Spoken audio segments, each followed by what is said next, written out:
Salut à toi, je viens tout juste de t'expliquer comment faire apparaître sur la fiche produit Keoskin 1 la création que tu visualises à ton écran. Et maintenant, je vais t'expliquer dans cette vidéo comment ajouter une bordure en bas de cette section. On procède exactement de la même façon lorsque tu intègres également une bordure en haut d'une section. Et je vais te montrer également tout ce que t'offre l'extension bordure de Keyo Editor. Donc tout d'abord, si tu n'utilises pas encore l'application Keyo Editor sur ta boutique Shopify, sache que la première création est offerte et que tu peux dès maintenant importer gratuitement celle qui t'intéresse grâce à la fonctionnalité import-export. Et si tu ne le sais pas, tu peux aussi ajouter gratuitement autant de bordures que tu le souhaites grâce à notre extension de bordure, et tu peux utiliser cette extension autant de fois que tu le souhaites et sur autant de pages que tu le veux sur ta boutique Shopify, que ce soit donc pour les créations ou encore les bordures. Tu as juste à activer le téléchargement depuis le header de la boutique démo en question et ensuite de télécharger la création ou la bordure qui t'intéresse. Ici, pour la page Keoskin 3, c'est une bordure personnalisée, donc tu as juste à télécharger celle-ci et ensuite à l'intégrer dans la bibliothèque Shopify de ta boutique et utiliser l'URL et l'intégrer donc dans l'extension pour pouvoir l'utiliser et surtout utiliser toutes les options avancées qu'on offre pour pouvoir la moduler selon tes besoins. Donc, quelquefois, tu as une bordure personnalisée comme ici, ou bien d'autres fois, tu as une bordure où on utilise un template déjà préintégré dans l'extension de la bordure, ou bien tout simplement pas de bordure puisqu'on utilise assez d'éléments graphiques sur la page pour ajouter et alourdir la page avec une bordure. Donc, ça dépend vraiment de la charte graphique des pages de ta boutique. Donc, c'est parti. Je vais t'expliquer dans cette vidéo donc comment utiliser cette extension, encore une fois entièrement gratuite de bordure Keyo Editor que tu peux ajouter uniquement depuis l'éditeur Shopify de ton thème, qu'il soit gratuit ou bien payant.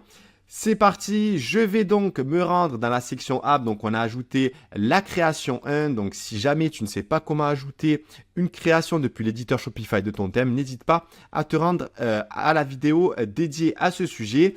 Et juste en dessous, je vais ajouter donc un bloc et je vais sélectionner App 3 et je vais sélectionner donc SVG Border Bottom, puisqu'ici, l'idée, c'est de pouvoir du moins d'avoir la possibilité d'ajouter des bordures en format SVG, car c'est avec ce format que tu vas pouvoir jouer et moduler l'élément vectoriel en fonction de tes besoins et du coup également de l'élément graphique que tu vas intégrer. Donc c'est parti, je vais sélectionner SVG Border Bottom.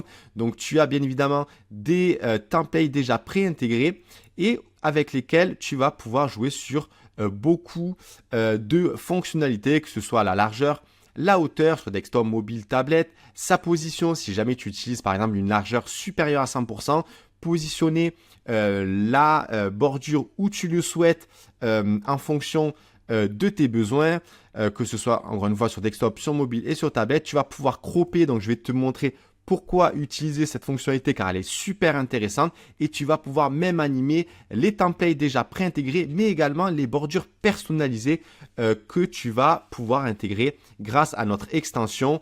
Et aussi bien sûr je réaliserai une vidéo comment créer une bordure personnalisée depuis Illustrator par exemple, si jamais tu veux faire appel à un web designer pour avoir vraiment une bordure personnalisée en fonction de ta boutique, de ton branding, etc.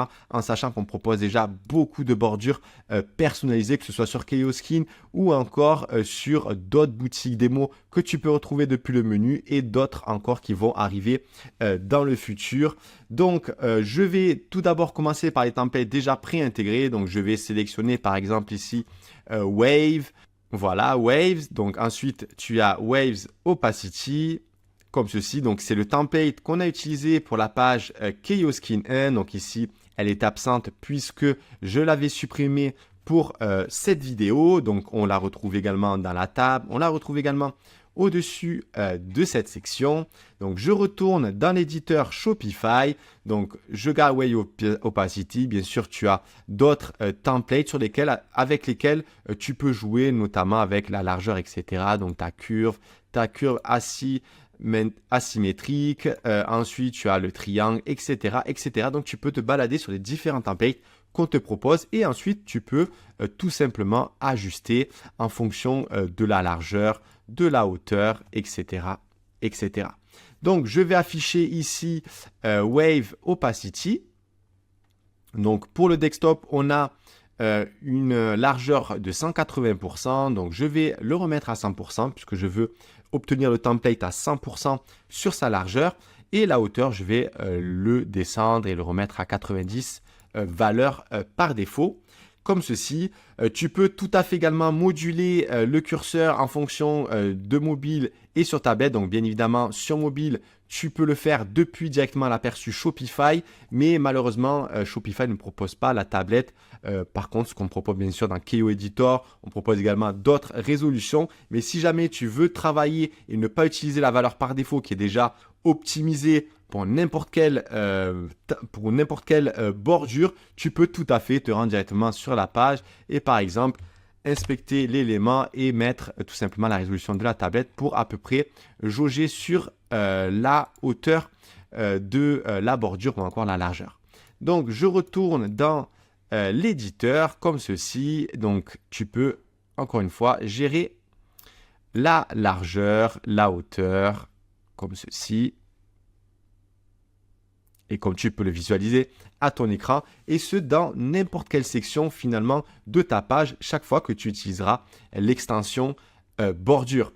Ensuite, tu as également la possibilité de positionner la bordure en fonction de sa largeur. Donc à 100%, tu ne peux pas positionner puisqu'il faut que la bordure dépasse l'écran pour la positionner où tu le souhaites sur l'axe horizontal.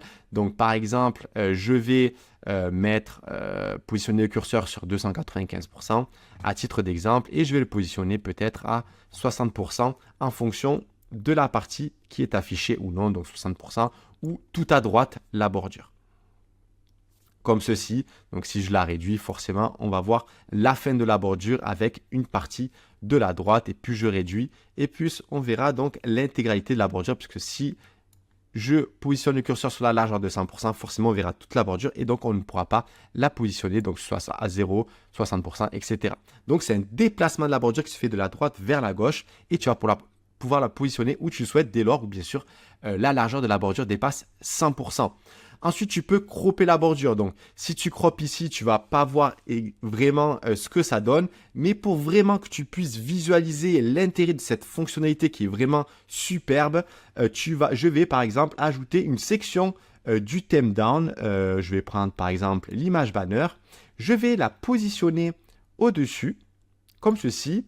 Et je vais tout simplement désactiver ou du moins désafficher la création. Et je peux utiliser tout simplement une section uniquement avec la bordure, donc juste ici. Et celle-ci vient cropper donc la section image banner comme ceci. Et ça donne vraiment un effet superbe. Donc tu peux bien sûr changer la couleur en fonction de la couleur d'arrière-plan qu'il y a en dessous. Donc voilà en ce qui concerne cette fonctionnalité. Elle est extrêmement intéressante dès lors où tu veux qu'elle vienne sur un autre élément. Donc ici, on n'en a pas besoin. Donc je vais la désactiver. Et bien sûr, tu peux animer n'importe quel template. Donc ici, je vais activer l'animation. Donc elle sera relativement importante au niveau de la vitesse. Il suffit de la moduler pour la ralentir et pour bien sûr avoir une bonne expérience utilisateur, que ce soit sur desktop, sur mobile ou encore sur tablette. Donc généralement, si jamais je suis amené à utiliser une animation en fonction d'une bordure personnalisée, par exemple, de ma boutique, alors je peux intégrer donc une vitesse vraiment lente pour avoir un petit effet très sympa et donner encore une valeur ajoutée sur le branding de ta boutique. Donc voilà en ce qui concerne toutes ces personnalisations et maintenant je vais te montrer comment donc intégrer une bordure. Donc je vais donc soit tu crées ton propre fichier SVG que je te montrerai dans une autre vidéo depuis un logiciel de design. Donc, tu prépares ta bordure. Il y a une petite option à entrer donc, dans le code SVG. Donc, je te montrerai encore une fois dans la vidéo. Ou bien tout simplement, tu peux aller télécharger donc, une bordure. Donc, par exemple, je vais prendre Keyo Skin 5. Je vais activer le téléchargement. Je vais télécharger la bordure. Donc, bordure 1, puis j'en avais téléchargé une préalablement. Je vais ensuite depuis le back-office de ma boutique Shopify, je vais dans Content, donc dans Files. Donc, j'accède à la librairie Shopify de ma boutique et je vais venir sélectionner la bordure que je viens tout juste de télécharger.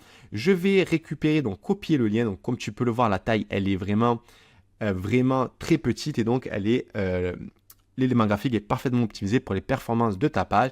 Donc, je récupère l'URL de la bordure 1. Je retourne dans l'extension ici. Donc, je vais remettre la hauteur à 90. Excusez-moi, c'était plutôt celle du mobile, donc qui était à 20. Je vais direct mentionner et je vais venir coller donc la bordure comme ceci. Donc la hauteur, donc tout est OK au niveau de là. Je vais désactiver bien sûr l'animation pour que ça prenne la vraie valeur. Parce que l'animation, dès lors où on l'active, forcément, la bordure doit être beaucoup plus grande. Donc, on augmente sa largeur pour qu'elle puisse s'animer de gauche à droite. Donc, fais en sorte, si jamais tu veux une belle animation, que ce soit bien corrélé entre la gauche et la droite de ta bordure pour un meilleur effet encore. Donc, voilà, on a la bordure de la page Keyskin 5. Tu as vu, c'est très très simple. Donc même pour n'importe quelle création que tu peux visualiser, que ce soit celle-ci et la bordure, tu as juste à la télécharger, à l'intégrer soit dans l'application pour la création ou bien la bordure depuis l'éditeur Shopify et donc utiliser l'extension bordure. Donc j'ai collé l'URL et donc à partir de cette bordure personnalisée, je peux utiliser les mêmes fonctionnalités donc pour celle-ci. Donc j'ai augmenté la largeur, je peux tout simplement remettre à 100% et peut-être augmenter la hauteur de celle-ci comme tu peux le visualiser à ton écran. Tu peux vraiment faire tout ce que tu veux, tu peux activer le flip si tu veux inverser ou inverser la bordure. Donc tu peux également la positionner si tu as une largeur au-delà de 100%. Voilà. Vraiment, les possibilités sont infinies. On a créé cette extension vraiment pour que tu puisses intégrer n'importe quelle bordure sur ta boutique Shopify, de la moins travaillée à la plus travaillée. Donc, moins travaillée, ça ne veut pas dire qu'elle n'est pas efficace. Il y a même quelquefois, tellement tu ajoutes d'éléments graphiques, des fois, simplement ne pas avoir de bordure, ça passe très très bien. Ça dépend aussi de la thématique que tu veux intégrer. Mais nous, sincèrement, de notre côté, on s'amuse énormément puisqu'on peut intégrer n'importe quelle bordure qu'on personnalise de notre côté, qu'on peut intégrer et qu'on peut moduler surtout avec des options avancées et ce, dans toutes les résolutions d'écran. Donc vraiment, on peut optimiser au pixel près chaque bordure qu'on intègre dans nos boutiques. Donc voilà, je t'ai tout expliqué, que ce soit pour les templates pré-intégrés, mais également à partir d'une bordure personnalisée donc, que j'ai récupérée hébergé dans la librairie Shopify de ma boutique et ensuite utilisé ici, donc l'URL. Et ça se passe exactement de la même façon si jamais tu veux intégrer donc une bordure au-dessus de la section. Dans ce cas-là, il va falloir sélectionner SVG Border Top. Voilà, j'espère que j'ai été clair dans toutes mes explications. Bien sûr, si tu as des questions, n'hésite surtout pas à les poster en commentaire de cette vidéo. Et on se retrouve très vite dans une prochaine. Merci à toi.